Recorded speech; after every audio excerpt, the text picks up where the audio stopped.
Myself, Mohammad Aftab Amir. I am studying medicine and International University of Kyrgyzstan.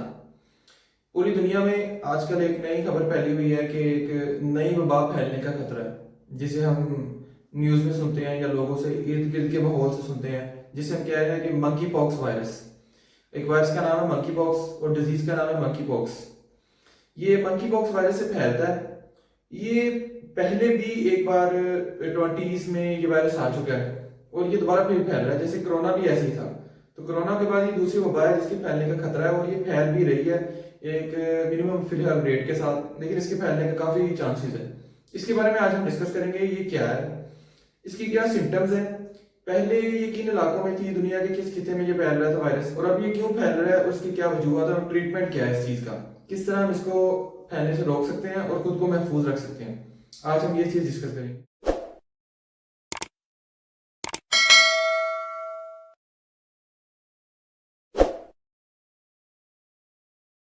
Monkey pox virus.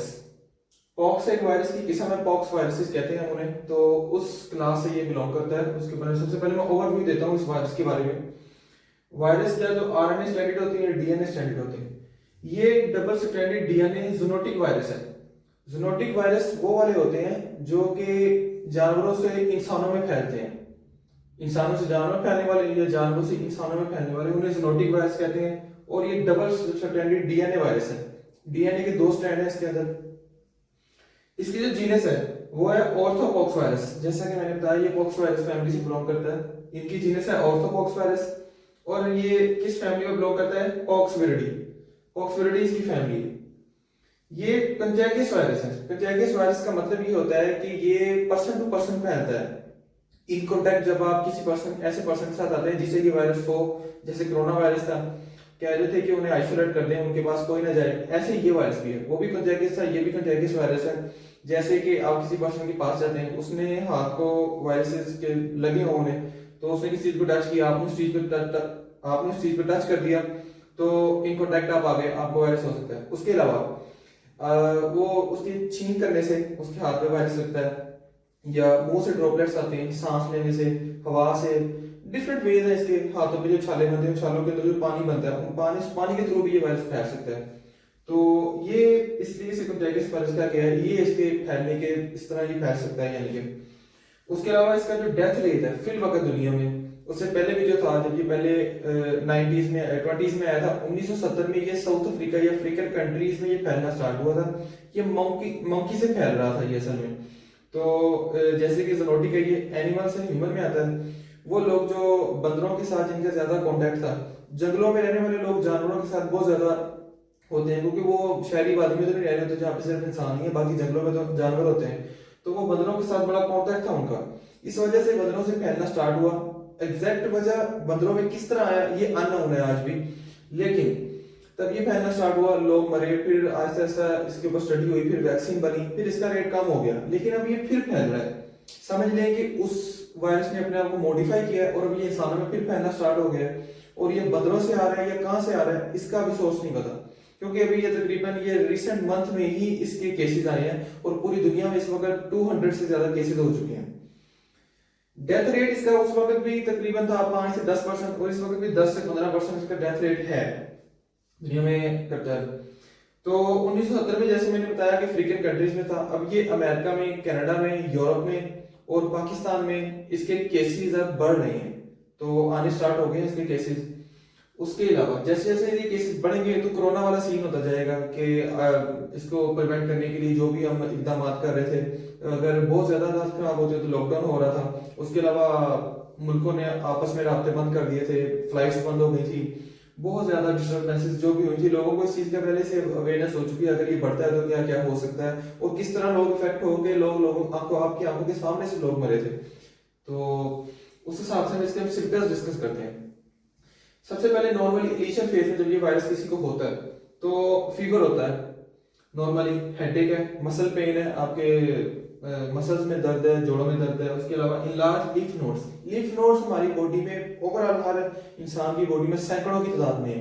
Lymph nodes ये ना filters करते हैं हमारे lymphatic system को, lymphatic system as filters काम करते हैं और इनके अंदर व्हाइट ब्लड सेल्स होते हैं, हमारे लिम्फोसाइट्स। व्हाइट ब्लड सेल्स हमारी इम्यूनिटी है। हमारे लिम्फ नोड्स इनलार्ज हो जाते हैं, उनमें स्वेलिंग हो जाती है। सबसे पहले तो ये इनका मेन मसला है इस वायरस में। स्मॉल पॉक्स वायरस में और ये मॉन्की पॉक्स वायरस में ये मेन डिफरेंस है कि इसके अंदर हमारे लिम्फ नोड्स भी स्वेल हो जाते हैं और स्मॉल पॉक्स वायरस में ऐसा कुछ नहीं होता, लिम्फ नोड्स को कोई नुकसान नहीं होता। स्वेलिंग होती है, उसकी वजह से हमारा लिम्फेटिक सिस्टम डिस्टर्ब हो जाता है, सारा फिल्टर नहीं कर पाते, व्हाइट ब्लड सेल्स, हमारी इम्यूनिटी बहुत ज्यादा डिस्टर्ब हो जाती है। इन वायरसेस का ये काम हमारी इम्यूनिटी डिस्टर्ब करते हैं, जिसके वजह से बंदा नजरों के सामने गिरने वाला हो जाता है। आपके रैशेस हमारी बॉडी पे पड़ते हैं, सबसे पहले फेस पे, फिर ट्रंक पे, उसके बाद हाथों पे रैशेस पड़ने स्टार्ट हो जाते हैं। रैशेस आपको इस वायरस में क्या फिगर हो जाती है एक इंसान की, क्या आपको नजर आता है, वो भी आपको स्क्रीन पे शो हो जाएगा। उसके अलावा ये किस तरह बनने स्टार्ट होते हैं रैशेस, वो भी आपको स्क्रीन पे शो हो जाएगा। इसकी क्या स्टेजेस है, सबसे पहले वेसिकल्स बनती हैं, फिर पोस्ट्यूल्स, मैक्यूलर, नोडुलर, उसके बाद एंड पे क्रस्ट बनता है, फिर वो एक स्कैब की शक्ल में हमारी बॉडी से होता जाता है, निशान छोड़ जाता है। जो बच जाते हैं, जो मर जाते हैं, वो तो फिर खत्म हो गया ना उनका सीन। ये थे इसके सिम्टम्स। इसमें जो मेन है ना, वो सबसे ज्यादा इनलार्ज लिम्फ नोड्स हैं और रैशेस हैं बॉडी पे। रैशेस भी आपको डिफरेंस पता होना चाहिए कि स्मॉल पॉक्स के रैशेस क्या थे, चिकन पॉक्स के रैशेस क्या थे और मॉन्की पॉक्स के रैशेस किस तरह के होते हैं। तो ये है इनके मेन डिफरेंस मॉन्की पॉक्स के। और याद रखें कि ये वायरस न्यू नहीं है, ये मैंने बताया 20s में पहले हो चुका है। इसी तरह कोरोना भी पहले आया था, उसका कंसेप्ट भी पहले दे दिया गया था कि ऐसा वायरस हो सकता है, और ये ऐसा पाया भी किया है पहले। लेकिन एक आप समझे कि वायरस ने अपने आप को मॉडिफाई किया है, तो फिर वो इंसानों पे करना शुरू हो गया। उसके बाद इसकी प्रिवेंशन वही है ऑलमोस्ट जो कोरोना में थी, कि अवॉइड करें कांटेक्ट, किसी गैदरिंग में ना जाएं, ऐसे लोगों से कम कांटेक्ट करें जो कि ऐसे माहौल में जिन्हें फीवर हो या जिनके लिम्फ नोड्स या रैशेस वगैरह आपको नजर आए, या आपको वो खुद भी इंसान को चाहिए कि वो दूर रहे अगर उसे कोई ऐसा मसला है। तो आउटसाइड बाहर कोई काम है तो जाएं, उसके अलावा ना जाएं। अपने आप को खुद आप हिफाजत करें। आइसोलेशन और मेडिसिन। आइसोलेशन यानी कि जो एयरपोर्ट्स पे करते हैं, आप अगर इन्फेक्ट है, अगर आपको कोई इनमें से कोई भी सिम्टम है, तो आप अपने आप को आइसोलेट कर लें। तकरीबन 2 से 4 हफ्तों के लिए आप आइसोलेट रहें, ताकि आप बच सकें और दूसरों को भी इस चीज से बचा सकें। और साथ में मेडिसिन है। मेडिसिन तो जैसे कोरोना में भी चल रही थी, कोरोना भी एक वायरस था, ये भी एक वायरस है। वायरस की जो मेन मेडिसिन होती है वो एंटीवायरल मेडिसिन होती है, साथ में एंटीबैक्टीरियल भी कुछ लगती है, वो मैं बताता हूँ एंटीबैक्टीरियल क्यों देते हैं। ट्रीटमेंट में वैक्सीन इसकी तभी तैयार हो गई थी 20s में, जब ये पहली बार वायरस आया था। लेकिन अब उसी वैक्सीन को मॉडिफाई करके लगाया जाएगा। वैक्सीन होती है कि एक डिजीज के फैलने से पहले, जब डिजीज आपके अंदर हो चुका है ना, तो फिर अगर आप बच गए हैं तो आपकी बॉडी ने खुद ब खुद उसकी वैक्सीन एक किस्म की बना ली है। वैक्सीन आपकी बॉडी को इम्यून करने के लिए होती है, उसको बूस्ट करने के लिए कि इससे आपने बचना है स्पेसिफिकली।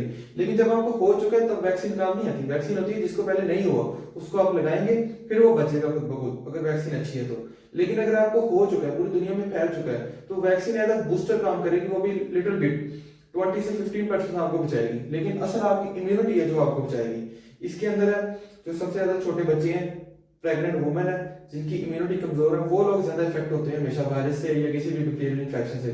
इसके अंदर कौन से लोग आते हैं? जो HIV पॉजिटिव पेशेंट है, यानी कि एड्स के पेशेंट, जो डायबिटिक पेशेंट है, जिन्हें शुगर है, टाइप 2 मेनली, उनमें ये होता है कि इम्यूनिटी बहुत लो हो जाती है, और HIV के पेशेंट। उसके अलावा बहुत सारे बच्चे ऐसे जिन्हें बचपन में बहुत ज्यादा हेपेटाइटिस रहा हो।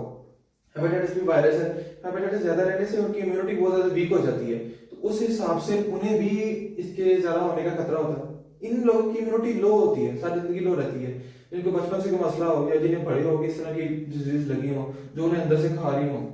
उसके अलावा एंटीवायरल ड्रग्स, एंटीवायरल बहुत सारी ड्रग्स हैं जो चलती हैं, जैसे पेनसाइक्लोवीर है, साइक्लोवीर है, इस तरह की काइंड्स में। उसके अलावा साथ में जो एंटीबैक्टीरियल लगती हैं, वो क्यों लगती है वो मैं आपको बताऊं कि डॉक्टर इसलिए लगाते हैं एंटीबैक्टीरियल, कि एक इंसान को कोई और बीमारी साथ होती है पहले, कि उसे कोई वैसे बॉडी में किसी ऑर्गन का कोई मसला है, कोई इन्फेक्शन हुआ है या कुछ, उसको डील करने के लिए बैक्टीरिया भी उसी वक्त हमला कर देते हैं, इसलिए एंटीबैक्टीरियल भी साथ लगती है, एंटीवायरल भी लगती है। दोनों लगानी लाजमी है। अगर आप एक लगाते रहेंगे तो हो सकता है कि कोई बैक्टीरिया उस पर हमला कर दे, तो बैक्टीरिया अंदर से आपको खा जाए, आप सिर्फ एंटीवायरल पे लगे हो, तो वो भी नहीं।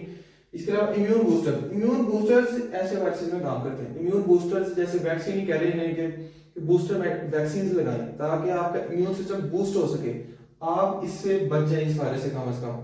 लेकिन ये कुछ हफ्ते के लिए होता है, इसलिए इसकी 2 डोजेज या 3 डोजेज होती हैं, इनमें आपकी इम्यूनिटी को बूस्ट किया जाता है। ये भी किसी अच्छी कंपनी की होता भी काम करती है, उसके अलावा नहीं। उसके अलावा इसकी जो भी एक ओवरव्यू आपको स्क्रीन पे शो हो जाएगा, ये वायरस किस तरह होता है, अगर आप लोगों में देखें तो उनसे अवॉइड करें, लोगों को भी समझाएं कि इसे किस तरह बचा जा सकता है, इसके सिम्टम्स क्या हैं कि आपको ये वायरस हो चुका है और ये आजकल पूरी दुनिया में फैल रहा है, इससे बचना चाहिए। और ये कंटेगियस वायरस है, ये पर्सन टू पर्सन फैलेगा, जब आप उसके साथ कांटेक्ट में आएंगे उस पर्सन के साथ तो आपको जरूर फैलेगा, जैसे कोरोना फैल रहा था। तो हो सकता है कि बहुत सारी दुनिया में ऐसी कंपनीज हों जो ये वायरसेस खुद बना के इनको मॉडिफाई करके छोड़ रही है दुनिया में, ताकि लोग इफेक्ट हों, ताकि जो मास्क बनाने वाली हैं उनका फायदा हो, जो सैनिटाइजर है उनका फायदा हो बनाने वाली फैक्ट्रीज का, क्योंकि इन्हें पहले कोई नहीं था पूछता। लेकिन आपने खुद बचना है इन सब चीज़ों से, जब तक आप अपनी खुद हिफाजत करते रहेंगे आपको कोई ऐसा मसला नहीं होगा, वायरस हो या ना हो। लेकिन ये एक अच्छी चीज़ है प्रिवेंशन, आपको सिम्टम्स शो होते हैं आप उनकी अच्छी जगह से मेडिसिन लें, अपने आप को आइसोलेट करें, लोगों का भी ख्याल रखें, अपनी फैमिली का ख्याल रखें, अपने आप का ख्याल रखें, तो ये आपके लिए सबसे बेस्ट चीज़ है। मोकी पॉक्स वायरस कोरोना के बाद ये दूसरा वायरस है जो कि बहुत सारे लोग हम अपनी मौजूदगी में अब ये देख रहे हैं वायरस किस तरह एंडेमिक से पेंडेमिक हो रहे हैं, एक छोटे कस्बे से शुरू होकर बहुत सारे हाई लेवल पूरी वर्ल्ड में फैल रहे हैं, किस तरह फैलते हैं ये, तो अब तो लोगों को बहुत अच्छा अंदाजा हो चुका है इनके बारे में। तो आपको चाहिए कि अपने आप की हिफाजत करें इस वायरस से और आइसोलेट हो, अगर आपको कोई भी मसला है अच्छी जगह से मेडिसिन लें, उसके बाद एंटीवायरल एंटीबैक्टीरियल दोनों मेडिसिन होती हैं, तो वैक्सीन भी लगवाएं अच्छी कंपनी की। तो इस तरह अपना ख्याल रखें। Thank you.